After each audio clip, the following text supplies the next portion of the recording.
besoin de toi, maître. Heureuse est la mère qui t'a porté et allaitée.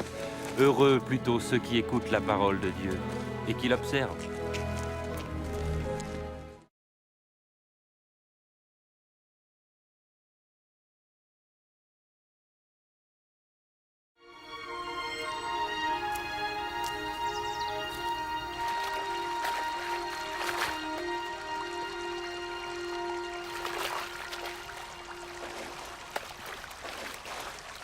Apprends-nous à prier, comme Jean l'a appris à ses disciples. Quand vous priez, dites « Notre Père qui es aux cieux, que ton nom soit sanctifié, que ton règne vienne, que ta volonté soit faite sur la terre comme au ciel. Donne-nous chaque jour notre pain quotidien. Pardonne-nous nos offenses, comme nous pardonnons aussi à ceux qui nous ont offensés. Protège-nous contre la tentation et délivre-nous du mal. »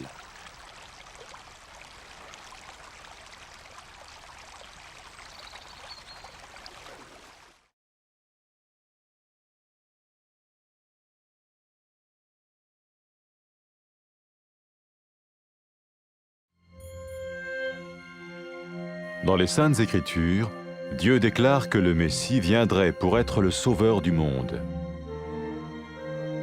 La vie de Jésus prouve qu'il est bien celui dont les prophètes avaient parlé. Ésaïe a prophétisé que la Vierge deviendrait enceinte et qu'elle enfanterait un fils. Des siècles plus tard, la naissance de Jésus accomplissait cette prophétie.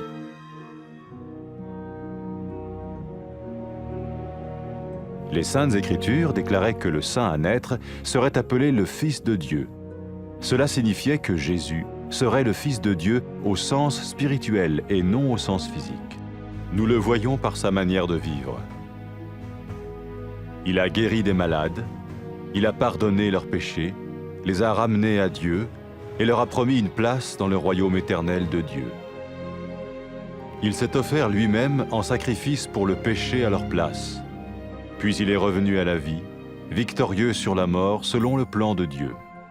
Jésus a dit « Personne ne me prend la vie, mais je la donne de ma propre volonté. » La vie de Jésus n'a pas seulement accompli les écrits des prophètes, mais elle a aussi confirmé la vérité de la sainte parole de Dieu. Les prophètes avaient écrit « Ta parole, ô mon Dieu, est parfaite, elle dure à toujours. » Jésus lui-même a dit « Le ciel et la terre disparaîtront, tandis que mes paroles ne disparaîtront jamais. » Jésus est venu pour nous donner la vie dans toute sa plénitude. Et quand l'homme a désobéi à Dieu dans le jardin d'Éden, il a choisi sa propre voie et ses actions l'ont séparé du Créateur.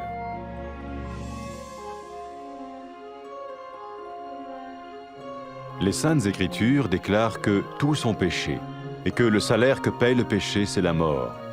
Il s'agit de la mort spirituelle, éternelle séparation d'avec Dieu. Mais tout comme Dieu a donné un bélier pour qu'il meure à la place du fils d'Abraham, ainsi il a envoyé Jésus, le Messie, mourir à notre place. Sa vie, sa mort et sa résurrection restaurent la relation entre Dieu et tous ceux qui mettent leur confiance en lui. Maintenant, non seulement Jésus pardonne les péchés de ceux qui le suivent, mais il les sauve aussi du jugement éternel de Dieu.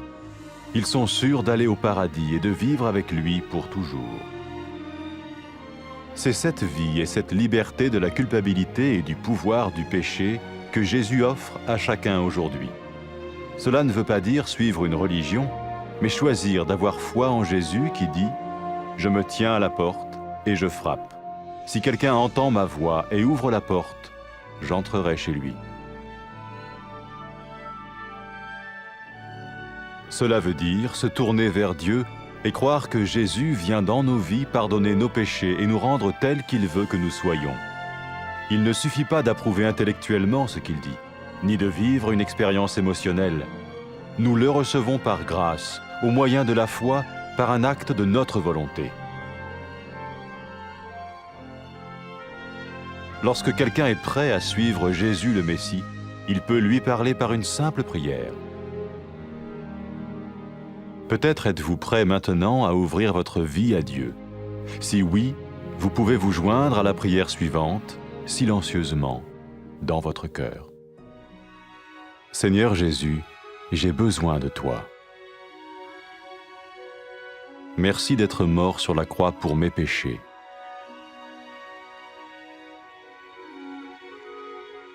Je confesse mes péchés et je m'en repens.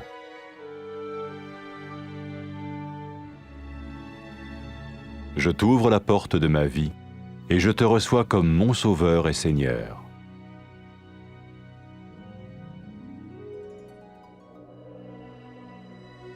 Merci de me pardonner mes péchés et de me donner la vie éternelle.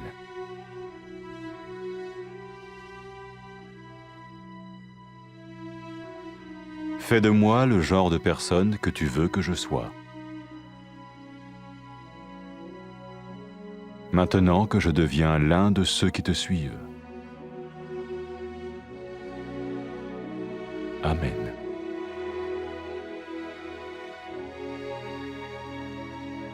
Jésus a dit à propos de ses disciples, « Mes brebis écoutent ma voix, je les connais et elles me suivent. » Pour expérimenter la vie en abondance promise par Jésus, ceux qui le suivent parlent à Dieu chaque jour dans la prière et lisent ou écoutent sa parole.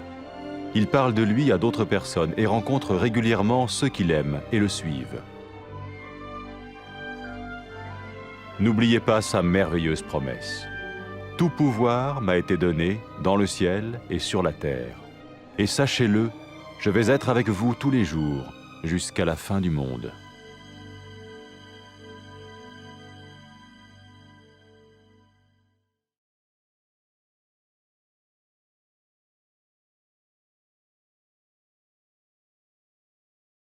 Need you now, Lord! How happy is the mother who bore you and nursed you! Rather, how happy are those who hear the word of God and obey it.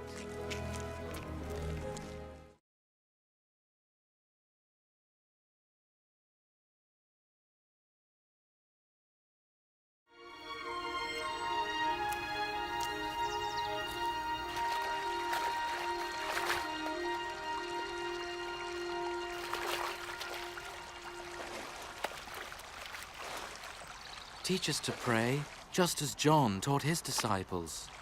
When you pray, say, Our Father in heaven, holy be your name. Your kingdom come. Your will be done on earth as it is in heaven. Give us day by day our daily bread.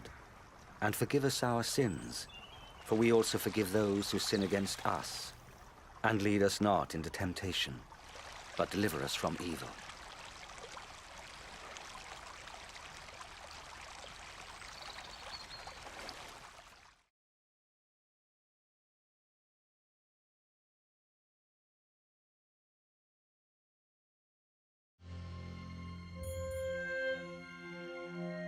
In the Holy Scriptures, God declared the Messiah would come to be the Savior of the world. The life of Jesus gives evidence that he is indeed the one the prophets spoke about. Isaiah prophesied that the virgin will conceive a child and will give birth to a son. Centuries later, the birth of Jesus was the fulfillment of that prophecy. The Holy Scriptures declared that the Holy One to be born would be called the Son of God. This means that Jesus was to be called the Son of God in a spiritual sense. We see this in how he lived his life. He healed people from disease, forgave their sins, turned them back to God, and promised them a place in God's eternal kingdom. He offered himself as a sacrifice for sin in their place, and then rose again, conquering death. Jesus said, "No one can take my life from me. I lay it down of my own accord." The life of Jesus not only fulfilled the writings of the prophets, but also confirmed the truth of God's holy word. The prophets declared, "The word of the Lord is flawless. Your word, O Lord, is eternal." Jesus himself said, "Heaven and earth will pass away, but my words will never pass away." Jesus came to give us life in all its fullness. But when man disobeyed God in the Garden of Eden, he chose to go his own way, and his actions separated him from the Creator. The Holy Scriptures declare that all have sinned, and the payment for sin is death. This means a spiritual death, eternal separation from God. But just as God provided a ram to die in place of Abraham's son, so he sent Jesus the Messiah to die in our place. His life, death, and resurrection restored the relationship between God and all those who put their trust in him. Now, those who follow Jesus not only have their sins forgiven, but are saved from God's eternal judgment. They are assured of paradise and will live with him forever. It is this life and freedom from the guilt and power of sin that Jesus offers each person today.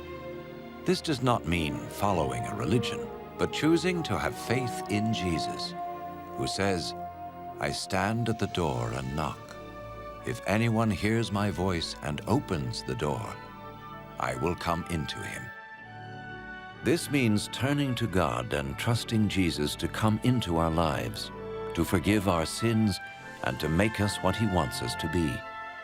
It is not enough to intellectually agree with his claims, nor to have an emotional experience. We receive him by grace through faith, as an act of the will. When people are ready to become followers of Jesus the Messiah, they may speak to him in a simple prayer. Perhaps you are ready now to open your life to God. If so, you may join in the following prayer to him, silently, in your heart.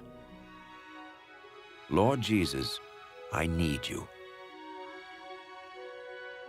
Thank you for dying on the cross for my sins.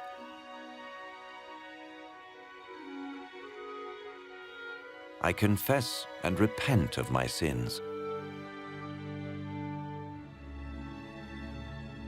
I open the door of my life and receive you as my Savior and Lord.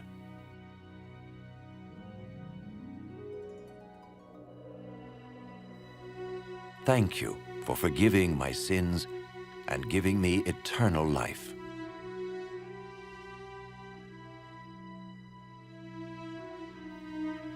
Make me the kind of person you want me to be. As I become one of your followers. Amen.